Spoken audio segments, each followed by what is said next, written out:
Good morning बच्चों।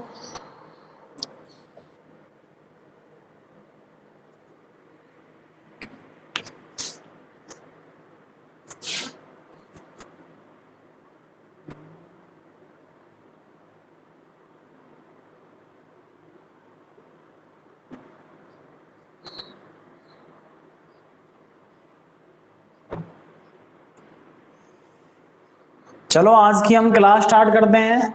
देखिए, कल हमने कुछ न्यूमेरिकल सॉल्व किए थे और मैंने तुमको घर पे करने के लिए भी दिए थे। वो न्यूमेरिकल शायद तुमने कर लिया होंगे। देखो, एक बार जिनसे नहीं हुआ, जिन बच्चों से ये सवाल नहीं हुआ, उनको मैं एक बार वापस से बता देता हूँ कि ये सवाल कैसे सॉल्व करना है। देखो, इस सवाल को कैसे सॉल्व करना है एक बार मैं इसको वापस से बता देता हूं, जिन बच्चों से नहीं हुआ। देखिए, यहाँ पे हमारा सवाल था कि एक वर्ग हमको दे रखा था। इस वर्ग में चारों शीर्षों पर चार आवेश रखे हुए हैं, plus Q plus Q plus Q और प्लस क्यू। और तुमसे है ना, केंद्र पर ये पूछा गया है कि भाई, केंद्र पर तुमसे पूछा गया है कि परिणामी तीव्रता का मान कितना होगा। तो परिणामी विद्युत क्षेत्र की तीव्रता का मान निकालने के लिए हमको इस पॉइंट पर चारों आवेशों के कारण तीव्रताएं निकालनी है और उनका कौन सा योग करना है, सदिश योग। अब इस सवाल को करने के लिए पहले तो एक चीज ये ध्यान रखना, दो सदिश अगर परिमाण में समान हो, दिशा में विपरीत हो, तो दोनों एक दूसरे को कैंसिल कर देते हैं। उनका परिणामी हमेशा कितना आता है, 0 आता है। तो देखो यहाँ पे, और एक चीज ये भी ध्यान रखना भाई, यहाँ पे इस पॉइंट पर हमको परिणामी तीव्रता निकालनी है। इस वाले आवेश के कारण अगर हम देखते हैं ना, तो इसकी दिशा किधर की तरफ होगी, प्लस आवेश से दूर, दूर का मतलब इस दिशा में हो जाएगी। ठीक है ना, जिसको हम EA के द्वारा व्यक्त कर सकते हैं। किसके द्वारा कर सकते हैं, ये सदिश के द्वारा। और ये वाला जो आवेश है, शीर्ष C पे रखा हुआ आवेश, इसके कारण पॉइंट O पर जो तीव्रता होगी ना, वो कौन सी दिशा में होगी, वो ध्यान रखना, प्लस आवेश से दूर, यानी कि इस दिशा में होगी कि नहीं होगी, इस दिशा में हो जाएगी, जिसको हम नाम दे सकते हैं EC सदिश। ठीक है ना। अब देखो यहाँ पे EA और EC सदिश है ना, दोनों विपरीत दिशा में है। दोनों कौन सी दिशा में है, विपरीत दिशा में है। लेकिन इनके मान, अगर परिमाण हम देखना चाहें ना, तो इनके परिमाण क्या होंगे। देखो, फॉर्मूला होता है तीव्रता ज्ञात करने का, KQ/R²। तो इन दोनों आवेशों के कारण इस पॉइंट O पर तीव्रता में हम देखते हैं K दोनों के लिए सेम होगा। आवेश, दोनों आवेश भी समान है। आर का मतलब दूरी, तो यहाँ दोनों आवेशों की केंद्र O से जो दूरी है ना, वो भी क्या है, समान।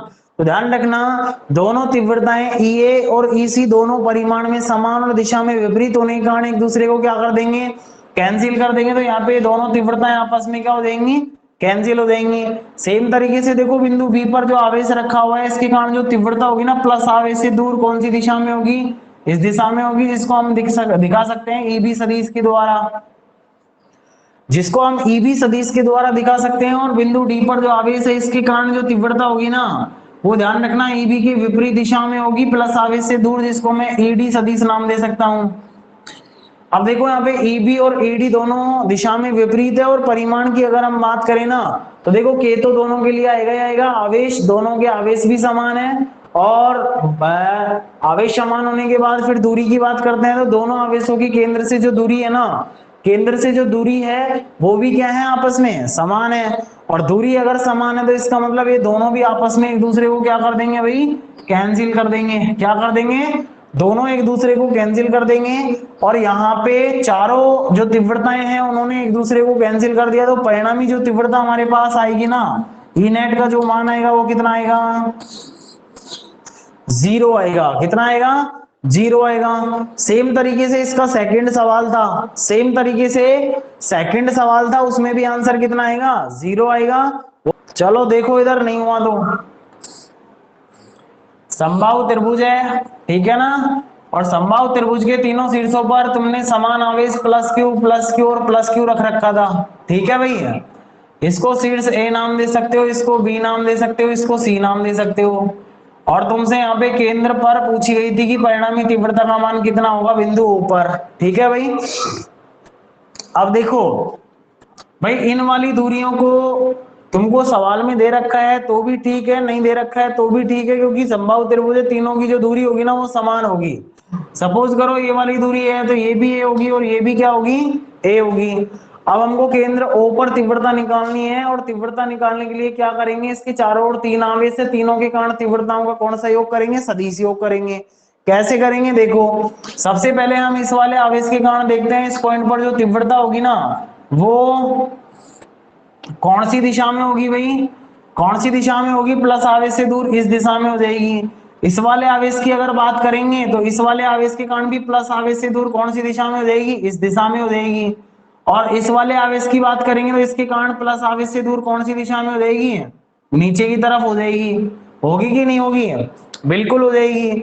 और आगे एक चीज और हम देखते हैं, देखो तीनों आवेशों के कारण केंद्र O पर जो तीव्रता का परिमाण होगा ना वो क्या क्या होगा, तीनों पर तीव्रता का जो परिमाण होगा वो क्या क्या होगा।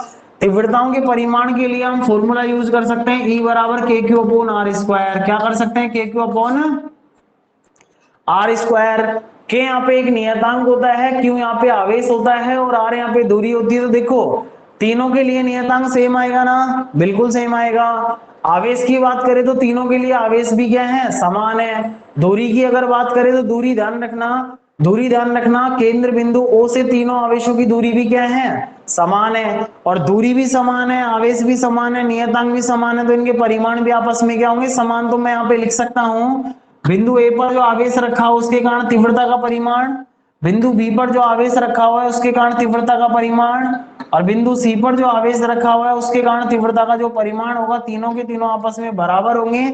और इनके मान क्या क्या होंगे, भाई ध्यान रखना। यहाँ पे अगर ये वाली भुजा ए दे रखी है तो इस वाली भुजा का मान कितना होगा, जल्दी से कमेंट करके बताएं भाई कितनी होगी। ध्यान रखना इस वाली भुजा की जो लंबाई है ना वो होगी a/√3 है। यहाँ पे ए ओ भुजा की जो लंबाई है वो ध्यान रखना a/√3 होगी।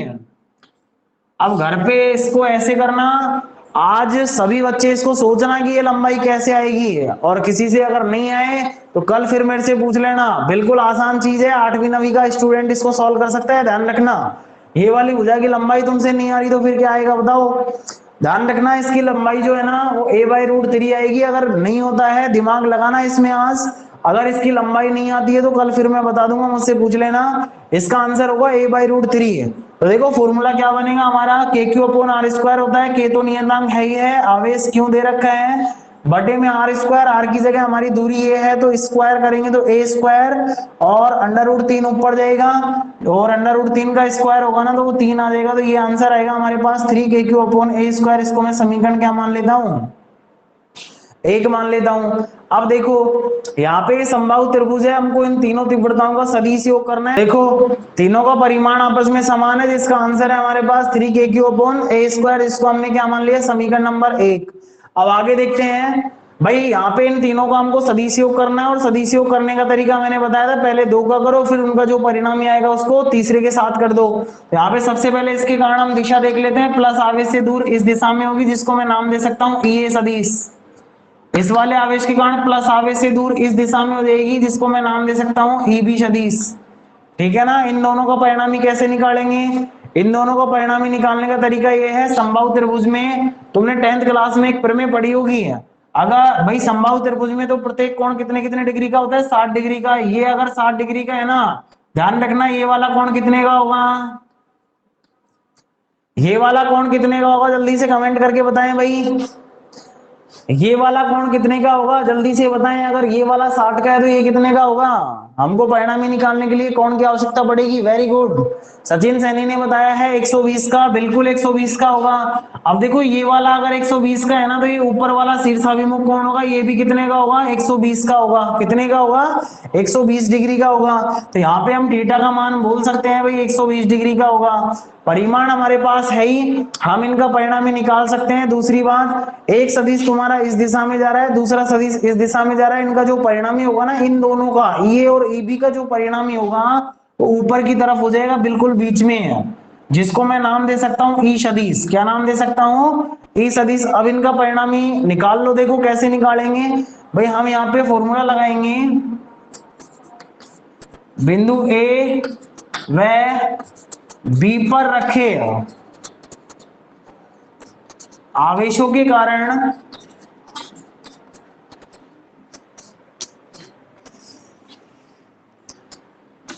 केंद्र बिंदु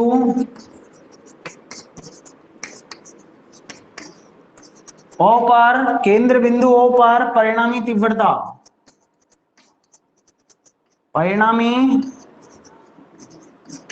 तीव्रता जिसको हमने नाम दिया है E, और इसका फॉर्मूला क्या बनेगा, under root P square plus Q square plus 2p Q cos theta होता है। P की जगह हमारे E है और Q की जगह क्या है, E भी है। हमारा फॉर्मूला बनेगा EA square plus EB square plus 2A plus 2EA into EB cos 120 degree, क्योंकि थीटा का मान हमारे पास कितना है, 120 डिग्री है। अब तुमको मालूम है EA बराबर क्या है, EB है, तो हम प्रत्येक के स्थान पे EA लिख देते हैं EB के स्थान पे। यहाँ पे ये हो जाएगा EA square plus EA square plus इसकी जगह भी ये रखेंगे तो 2EA स्क्वायर, और cos 120 का मान -1/2 होता है, 2 से 2 कैंसिल होगा, माइनस का चिन्ह जब आगे आएगा ना तो EA स्क्वायर, ये प्लस का और ये माइनस का दोनों आपस में कैंसिल हो जाएंगे। ये जब अंडर रूट से बाहर निकलेगा ना, स्क्वायर हट जाएगा, तो E बराबर हमारे पास आंसर आएगा EA, जिसका मान है हमारे पास 3KQ अपॉन A स्क्वायर। क्या है, 3KQ अपॉन A स्क्वायर। इसको मैं समीकरण नंबर 2 मान लेता हूं। अब देखो यहाँ पे हमारे पास इन दोनों का परिणामी E का मान आ चुका है। अब हमको तीसरे के साथ इसका परिणामी निकालना है। तीसरा आवेश तुम्हारा बिंदु C पर रखा हुआ है, प्लस आवेश से दूर, इसके कारण तीव्रता कौन सी दिशा में होगी, नीचे की तरफ होगी, जिसको मैं नाम दे सकता हूँ EC सदिश। अब देखो यहाँ पे E और EC जो सदिश है ना, दोनों एक दूसरे के विपरीत दिशा में है, और जब दो सदिश एक दूसरे के विपरीत दिशा में होते हैं तो उनका परिणामी जब निकाला जाता है तो एक को प्लस में लिया जाता है, दूसरे को माइनस में लिया जाएगा। तो यहाँ पे इनका जो परिणामी होगा ना, बिंदु O पर हम लिखेंगे, यहाँ पे बिंदु O पर परिणामी तीव्रता, जिसको मैं E नेट लिख सकता हूं, इसका मान क्या आएगा, E माइनस EC आ जाएगा। देखो दोनों विपरीत दिशा में है, एक को प्लस में लेंगे तो दूसरे को किस में लिया है, माइनस में। मान रखो दोनों के, E का मान तो क्या है भाई 3KQ, समीकरण 2 से मान रख दो E का मान 3KQ upon A square minus EC का मान क्या आएगा, EC क्या है, बिंदु C पर आवेश के कारण तीव्रता है, KQ अपॉन R स्क्वायर से फॉर्मूला रखो। K तो ऐसे कैसे आएगा ही आएगा, क्यों आवेश है, आवेश भी क्यों आ जाएगा, बटे में R स्क्वायर, R का मतलब दूरी, और दूरी तुम्हारे पास ये, इसका स्क्वायर करोगे तो A स्क्वायर बाई 3 आएगा, जो 3 तो कहाँ जाएगा ऊपर, और A स्क्वायर कहाँ आएगा नीचे, दोनों आपस में कैंसिल हो जाएंगे। तुम्हारे पास E नेट का जो मान आएगा ना, वो कितना आएगा, 0 आ जाएगा। कितना आ जाएगा, 0। ध्यान रखना यहाँ पे परिणामी तीव्रता का मान कितना आएगा, 0। इसको फटाफट से नोट करो, फिर आगे चलते हैं, जल्दी से इसे नोट करो, फिर आगे चलते हैं भाई।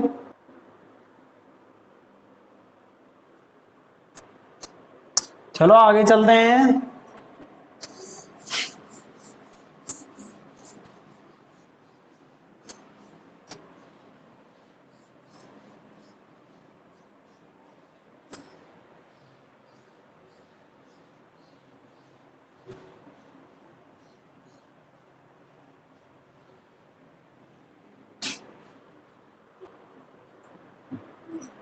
देखिए आगे नया टॉपिक है हमारा, इंपॉर्टेंट टॉपिक है विद्युत क्षेत्र रेखाएं। विद्युत क्षेत्र रेखाएं, या फिर इसको हम विद्युत बल रेखाएं भी बोल सकते हैं। विद्युत बल रेखाएं, देखो भाई विद्युत बल रेखाएं होती क्या है, वेरी वेरी इंपॉर्टेंट टॉपिक है, इससे संबंधित एक क्वेश्चन जरूर पूछा जाता है एग्जाम में। विद्युत क्षेत्र रेखाएं होती क्या हैं, विद्युत क्षेत्र रेखाएं या फिर विद्युत बल रेखाएं होती क्या हैं, इनको हम समझेंगे ध्यान से। देखो इसकी परिभाषा ये कहती है कि विद्युत क्षेत्र में स्थित वे काल्पनिक रेखाएं हैं, विद्युत क्षेत्र में स्थित वे काल्पनिक रेखाएं जिनके अनुदिश परीक्षण धनावेश गति करता है, उन रेखाओं को हम कौन सी रेखाएं कहते हैं, विद्युत क्षेत्र रेखाएं कहते हैं। कौन सी रेखाएं कहते हैं, विद्युत क्षेत्र रेखाएं। परीक्षण आवेश मैंने तुमको बताया था कि अत्यल्प परिमाण का एक धनावेश होता है, जिसका स्वयं का कोई विद्युत क्षेत्र नहीं होता है, उसको हम Q नोट के द्वारा व्यक्त करते हैं, वो परीक्षण आवेश कहलाता है। अब परीक्षण आवेश को विद्युत क्षेत्र में रखने पर वो जिस दिशा में गति करेगा ना, जिस रेखा से होकर गति करेगा, उस रेखा को ही हम कौन सी रेखा बोलेंगे? विद्युत क्षेत्र रेखा बोलेंगे। जैसे जैसे का मतलब सपोज करो मैंने तुमको बताया था कि एक स्थिर जो आवेश होता है वो हमेशा अपने चारों ओर कौन सा क्षेत्र उत्पन्न करेगा? विद्युत क्षेत्र उत्पन्न करेगा। यहाँ पे मैंने स्थिर आवेश क्यों रख दिया? क्या रख दिया? क्यों रख दिया? अब क्यों रखूंगा तो ये अपने चारों ओर कौन सा क्षेत्र बनाएगा? विद्युत क्षेत्र उत्पन्न करेगा भाई। अब इस विद्युत क्षेत्र में अभी मैंने परिभाषा ये बोली है कि परीक्षण धनावेश जिस रेखा से होकर गति करेगा ना, वो रेखा ही कौन सी रेखा कहलाएगी? विद्युत क्षेत्र रेखा। सपोज करो हमको देखनी है कि यहाँ पे विद्युत बल रेखा किस तरीके से खींचेगी, तो यहाँ पे तुमको क्या करना है? एक काल्पनिक यहाँ पे तुमको विद्युत बल रेखा खींचने के लिए परीक्षण धनावेश को रखो, ये रख दिया।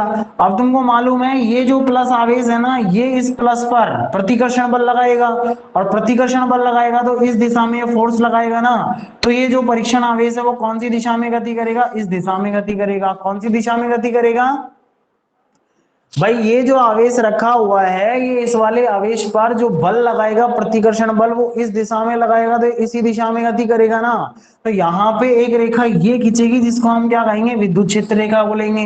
अगर परीक्षण आवेश को हम यहाँ पे रखेंगे तो ये आवेश इस दिशा में गति करेगा, इसको विद्युत बल रेखा बोलेंगे। अगर इसको यहाँ रखेंगे तो ये इस दिशा में गति करेगा, इसको विद्युत बल रेखा बोलेंगे। यानी कहीं पे भी विद्युत बल रेखा खींचने के लिए हमको परीक्षण धनावेश को रखना है, और परीक्षण धनावेश को रखने के बाद अगर वो जिस दिशा में गति करता है ना, जिस रेखा से होकर गति करता है, उस रेखा को ही हम कौन सी रेखा बोलेंगे? विद्युत क्षेत्र रेखा या विद्युत बल रेखा।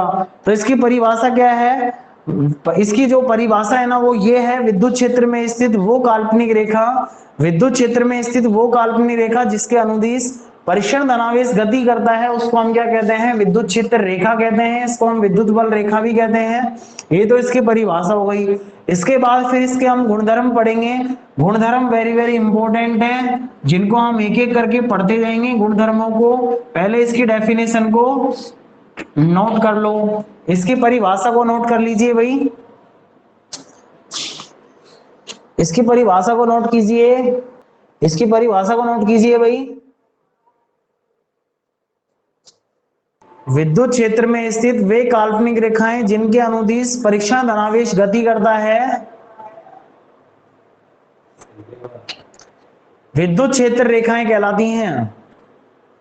विद्युत क्षेत्र रेखाएं कहलाती हैं। विद्युत क्षेत्र रेखाएं कहलाती हैं। अब लिखो इसके गुणधर्म, अब लिखो इसके गुणधर्म। इसके गुणधर्म लिखो भाई, इसके गुणधर्म हेडिंग लिखो। देखो पहला गुणधर्म इसका क्या है? पहला गुणधर्म इसका क्या है? देखिए भाई, अभी इसकी परिभाषा हमने ये पढ़ी है कि वे काल्पनिक रेखाएं, वे काल्पनिक रेखाएं जिसके अनुदिश परीक्षण धनावेश गति करता है ना, उसको हम क्या कहते हैं? विद्युत क्षेत्र रेखाएं कहते हैं। अब यहाँ पे स्टार्टिंग में मैंने ये बोला है कि वे काल्पनिक रेखाएं, काल्पनिक रेखाओं का मतलब ये है ये हमको कभी भी दिखाई नहीं देती है, इनकी ओनली कल्पना की जाती है, इनकी ओनली कल्पना की जाती है। तो पहला गुणधर्म तो इसका ये हो जाएगा कि विद्युत क्षेत्र रेखाएं कौन सी रेखाएं होती है? काल्पनिक रेखाएं होती हैं। तो पहला गुणधर्म तो हमारा ये हो जाएगा कि ये रेखाएं काल्पनिक रेखाएं होती हैं, काल्पनिक रेखाएं होती हैं। तो इसे नोट कीजिए भाई जल्दी से, इसे नोट कीजिए, ये रेखाएं काल्पनिक होती हैं, ये रेखाएं काल्पनिक होती हैं, ये रेखाएं काल्पनिक होती हैं। लिख दिया। अब सेकंड इसका गुणधर्म क्या है? देखो सेकंड गुणधर्म इसका क्या है? पहला गुणधर्म तो इसका ये हो गया है कि ये रेखाएं काल्पनिक होती हैं। सेकंड गुणधर्म इसका क्या है? सेकंड गुणधर्म हमारा ये कहता है कि विद्युत क्षेत्र रेखाएं धनावेश से निकलकर ऋणावेश पर समाप्त हो जाती हैं।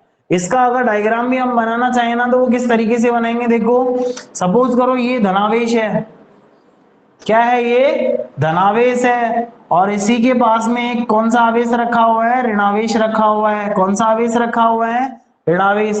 तो अभी मैंने सेकंड गुणधर्म ये बोला है कि विद्युत क्षेत्र जो रेखाएं होती है ना, वो धनावेश से निकलकर ऋणावेश में समाप्त हो जाती है, यानी धनावेश से तो ये निकलती हैं और ऋणावेश में क्या हो जाती हैं, समाप्त हो जाती हैं। देखिए धनावेश से निकलकर ऋणावेश में समाप्त हो जाती हैं, तो यहाँ पे देखो विद्युत बल रेखा एक ये खींच दी, इसी तरीके से तुम नीचे भी खींच सकते हो, इस तरीके से काफी सारी विद्युत बल रेखाएं खींच सकते हो।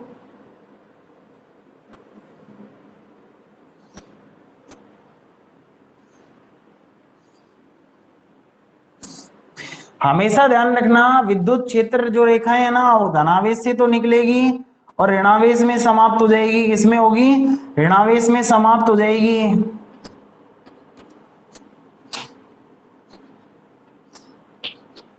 यहाँ पे देखो जितनी भी बल रेखाएं हमने दिखाई है ना, जितनी भी बल रेखाएं दिखाई हैं वो धनावेश से निकल रही है भार की तरफ, धनावेश से तो भार की तरफ निकल रही हैं और ऋणावेश में क्या कर रही है, ऋणावेश में क्या कर रही है भाई, प्रवेश कर रही है, ध्यान रखना।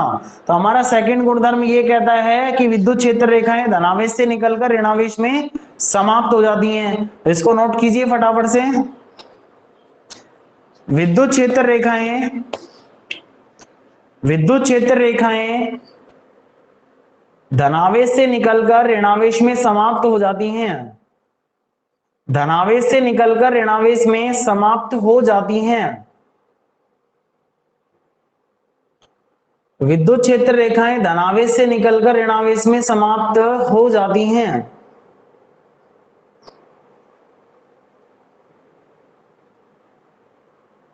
ये कभी भी बंद पथ नहीं बनाती हैं, ये कभी भी बंद पथ नहीं बनाती हैं। बंद पथ का मतलब ऐसे है जैसे धनावेश से निकली और जैसे धनावेश से तो निकल गई है, ऋणावेश में आ गई, वापिस से ऋणावेश से धनावेश में जाती हो, तो ये पूरा एक बंद पथ बन रहा है कि नहीं बन रहा।